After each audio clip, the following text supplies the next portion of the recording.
Look alive, guys. Our show presented to you by Ram Trucks. We're all feeling a little, I don't know what's going on with us, guys. Here on this May 6th, 2020. Kyle Brandt, Peter Schrager, Nate Burleson, how you feeling? I'm good to go. How you feeling, Kay Adams? I'm great. I'm trying to, what's going on, Peter? What is that face, Nothing. Peter? Nothing. I mean, we all haven't left our homes in 70 days. That's how we're feeling. Let's go. Let's talk football. Yeah, we're feeling pretty good with the schedule release. Yeah, schedule release show is tomorrow. We've got all the greats, Mariucci, and we'll have Kurt Warner, Deion Sanders, Rich Eisen. It's presented to you by Verizon. It's the schedule release show.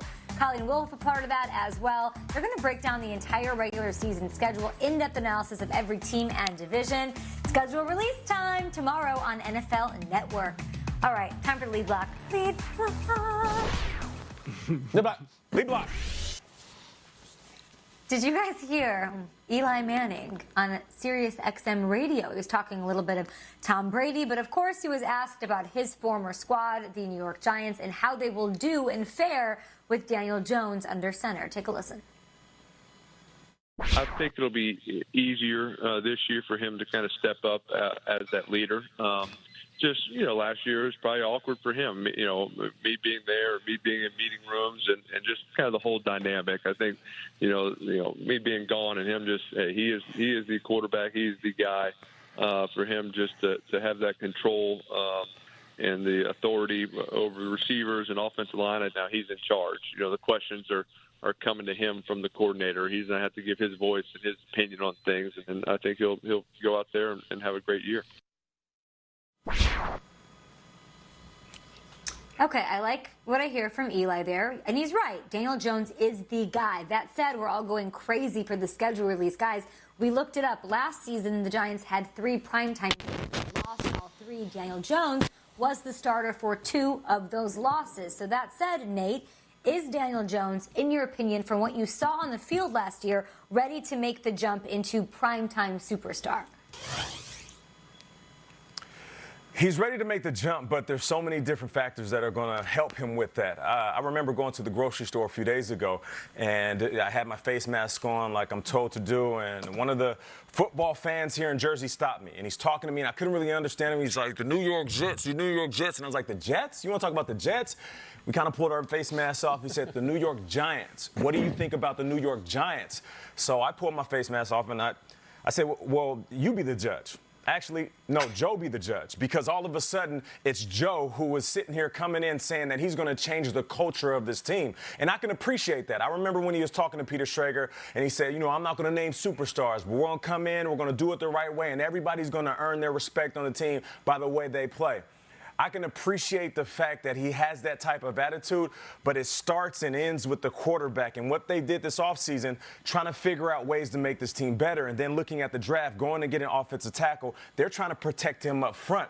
Some of those mistakes that Daniel Jones had last year, the fumbles, not getting rid of the ball soon enough, is a little bit of the panic in the pocket. And you know what? He saw Eli do that before he got in. So with Saquon being healthy, Golden Tate being available the first game of the season, wide receivers, tight end play, everybody stepping up and then shoring up that line in front of him, yeah, he can make that leap. But a lot of it is going to be on Joe Judge and how he instills confidence in his young quarterback. Yeah, and Nate just sitting there in the produce section with no mask, talking to a stranger, making Joe Judge puns. Not all heroes wear capes, kids. Crazy. I like what I see from Daniel Jones. I like it a lot. All I really want from a rookie, even in this time of we have the phenoms and the statistics and all that, I just want to see, do you have a steady pulse? Do you compete? Are you afraid? And I think Daniel Jones last year against the Patriots, he made some big mistakes. They did not win, but he competed. And he was such a flatliner in a good way. That Patriots defense at that time, you got to remember, guys, they were getting compared to the 85 Bears. We were asking, are they the greatest defense ever? And Daniel Jones went in there and just played really, really hard. And it was kind of in sharp contrast, to be honest, of what Sam Darnold did. And Sam Darnold's talking about, I'm seeing ghosts out there against the Pats. I really liked what I saw from him. And I love the Jason Garrett factor. I also love this. The NFC East is a wild division this year in the sense that there are 3 new head coaches. I don't think anybody really distinguished themselves last year, and this is the kind of division that could shock us at the end of the year. Be like, wow, the Redskins, the Giants, who knew? I think that plays into Daniel Jones' favor. A division that is sort of up in the air, and a guy who already knows he competes and has a great coordinator who's going to baby him along in Jason Garrett. I am confident in Jones this year. It's such an interesting thing to think about primetime player in New York, because we always think of it in the lens of maybe Joe Namath or Phil Simms, and it's these big personalities who are going to be on these endorsement deals. If you look in New York right now, Sam Darnold and Daniel Jones are 2 of the most mild-mannered quarterbacks in our entire league. They're not bravado guys. They're not look at me guys. And yet, if they win in that city or if they win in that market, they are going to be huge, huge celebrities. I don't want to get overly dramatic here, but, New York and New Jersey are going through some things right now. And if there is football, do you realize how important the Giants and Jets are going to be to those fan bases this year? Like, for what this last few months have been and for what the summer is going to be and maybe even early fall, battling this unknown thing, the Jets and Giants diehards, like, they long for good football. And if football is being played and the Giants are good and Daniel Jones can bring glory to this team, you better believe Daniel Jones might be the biggest superstar in New York throughout the entire fall and winter months. So yes, he is ready to become the primetime player. All he's got to do is win, and all he's got to do is do exactly what he did at the end of last season when he really showed some grit. Remember week 16 against the Redskins? He threw 5 touchdowns in that game, Daniel Jones. I love your points about the greater context and narrative of it. I still have questions, Nate, about that receiving core. You mentioned Golden Tate. I love him. I love that he's available. Darius Slayton, Evan Ingram. Who's his number one, right? We're asking Sam Darnold and Daniel Jones to do all of these things, but who's going to emerge from that wide receiver room or Zoom chat as the number one option for this quarterback? And same thing with the Jets. It'll be really sort of exciting to keep our eye on that as we move along this offseason. Okay, speaking of schedule and speaking of, everything that's going on here on the East Coast, Rakes, I like to think about things that put me in a happy mindset, right? And nothing does that quite like Thanksgiving dinner, right? Thanksgiving Day, football, family, food, gathering, all of that. So when we're talking about the 2020 schedule, which is released tomorrow, that's one of the first things that I thought of. If we look ahead to the Lions and Cowboys, Drags, and they're, of course, going to play at home, who is on your wish list, on your whiteboard there in Baltimore that you'd love to see them play this year? Yeah, I've done all the True Detective whiteboards, the Beautiful Mind stuff, trying to figure it out. Again, not to be overly dramatic, but if you want nostalgia and you want sentimental, let's go Cowboys Steelers on Thanksgiving. Give it to me. This is one of the greatest rivalries of all time. Steelers play the Cowboys in Dallas this year. We can go with Neil O'Donnell if you want. We can have Larry Brown picking it off and go in the distance, or we can go with Lynn Swann, or we can go with Bradshaw. There's so much history between these two storied franchises.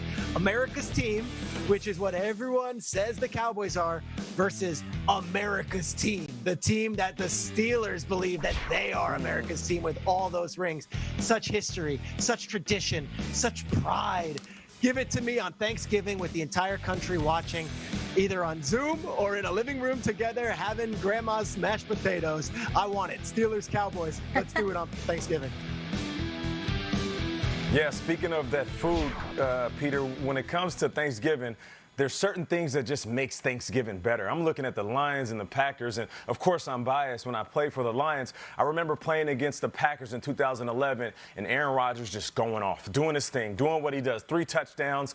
And I remember going home, and even though I had a nice spread and I was surrounded by love and family, everything was just tasteless. Like the meal wasn't good, the holiday wasn't special because I just came off a L. But then in 2013, we blew the Packers out. We're talking 40-10. I mean, from the very jump, it was a wrap. And even though we had main dishes and side dishes, there was something about eating cheese on Thanksgiving that I'll never forget. I remember being in that game and being in that moment and realizing that this is like the 90s or the 80s, and those are the games that I cherish the most. Those are the memories that I hold dear, because when you walk on the field and there's a certain sense of nostalgia that runs over you, like you can't replace that feeling. So I want to see something classic, something old school, something that reminds me of the good times. Lions versus Packers. I love it, Nate. And you know what? We all ooh and ah over the Cowboys on Thanksgiving, and I do too. I have a soft spot for the Lions. I like watching the Lions roster or record be damned. I was riveted last year when Mitch Trubisky took on David Blau, the Lions quarterback. We've seen some rough ones, but I like that part of Thanksgiving, and which is my answer, guys, is going to be my answer to a lot of questions over the next several months. It's Lions versus who? The Buccaneers. It's always going to